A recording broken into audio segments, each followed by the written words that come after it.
Meu nome é Noeli Velter Taborda, sou do município de Tunápolis, no interior de Santa Catarina. Faço parte do movimento de mulheres camponesas, que há 5 anos foi consolidado como um movimento nacional. Esse movimento então surgiu em diversos estados e a partir disso então se sentiu a necessidade de se criar um movimento a nível nacional que aglutinasse esses movimentos em diversos estados. Então a gente tem hoje organização em 22 estados, né, onde a gente tem mulheres que se reúnem, que debatem sobre a questão das mulheres, né? E o 8 de março vem sendo uma luta constante a partir dos anos de organização. Em Santa Catarina, o Movimento de Mulheres Camponesas completa esse ano, dia 1º de maio, 27 anos de organização, né? Então, a partir do seu início, sempre teve essa questão de ter o dia 8 de março como um dia internacional das mulheres, um dia de luta, de resistência em busca dos direitos das mulheres, né? Em nosso caso, principalmente das mulheres camponesas, que a gente sabe que a grande parte dos direitos sempre foram negados, né? Então tem a questão da educação, a questão da saúde, a questão de ter direitos agrícolas, de ter subsídios, ter créditos agrícolas para continuar a produção, para permanecer no campo, né? Então, a partir da sua história, o movimento sempre trabalha o 8 de março como um dia de luta, como um dia de denúncia, né, do modelo capitalista que está ali, do modelo patriarcal que explora, que violenta, que domina as mulheres, né?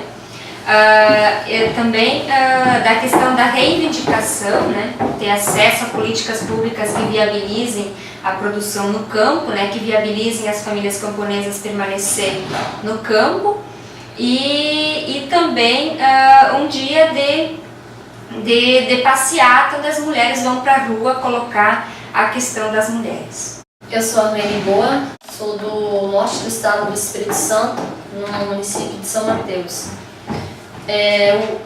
O MMC, o Movimento de Mulheres Camponesas, vem nesses anos de história, de caminhada, consolidando uma questão do 8 de março contrária aos que os meios de comunicação dizem. Os meios de comunicação, tanto rádio, televisão, jornais, colocam o 8 de março como um dia de comemoração, de eba-eba, né?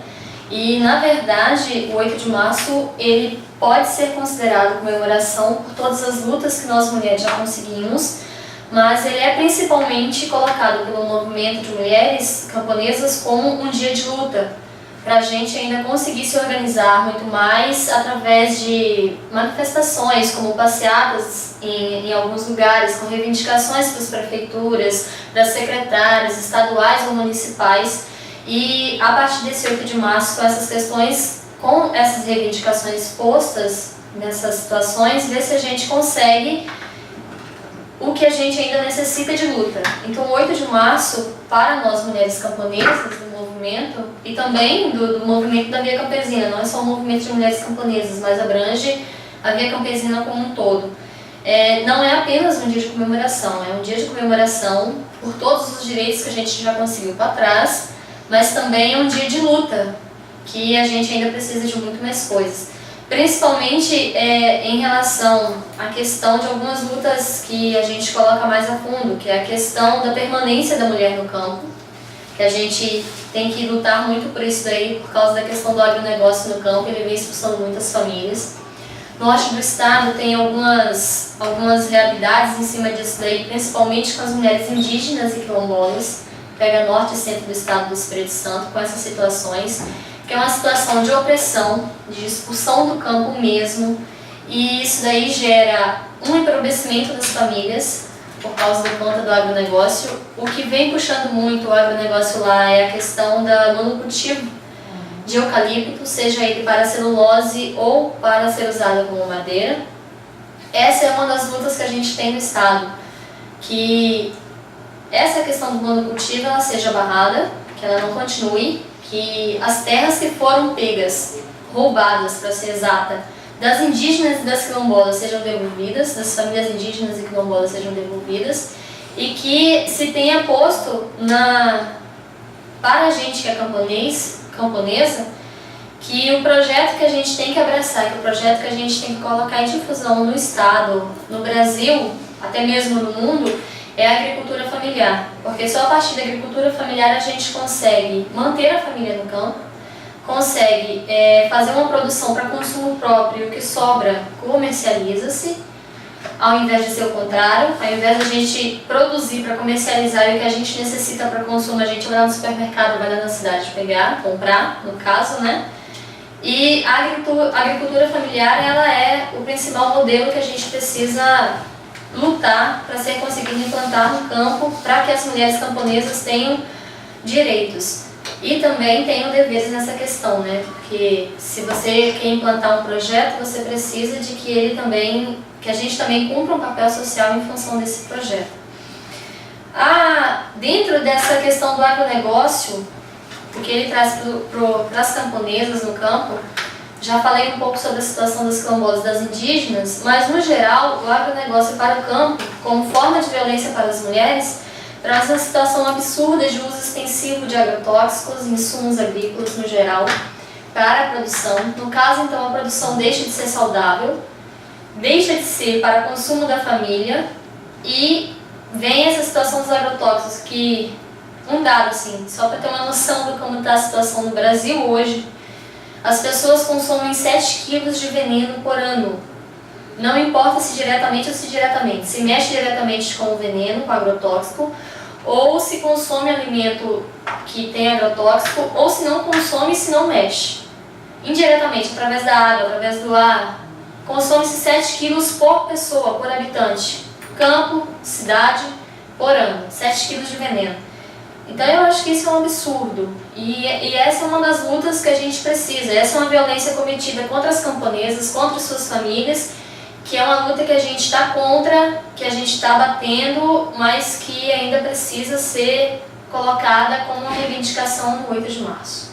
Bom, o Centro de Referências Mulheres da Maré, em todos os anos, nós desenvolvemos uma agenda de eventos onde as mulheres retratam os trabalhos que elas vão desenvolvendo nas oficinas oferecidas no curso, mas a gente comemoramos, sim, dando visibilidade ao problema, às questões enfrentadas pelas mulheres, mostrando os avanços, mas marcando os grandes desafios que temos para a superação da situação de desigualdade social, né, de injustiça social. E uma grande maioria das mulheres que nós atendemos como vítimas de violência, elas são oriundas do campo, especialmente do norte e nordeste do Brasil.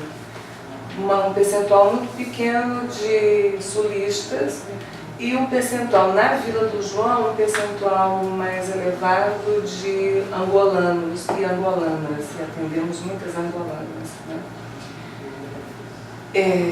Trabalhamos diretamente no reforço e empoderamento feminino para a superação da situação de violência a que ela é submetida pelo companheiro, namorado, marido, vizinho, enfim.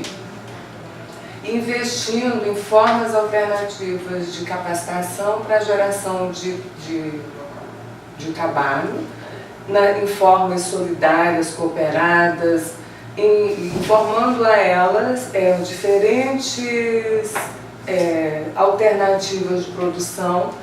E por que a gente informa as diferentes alternativas de produção?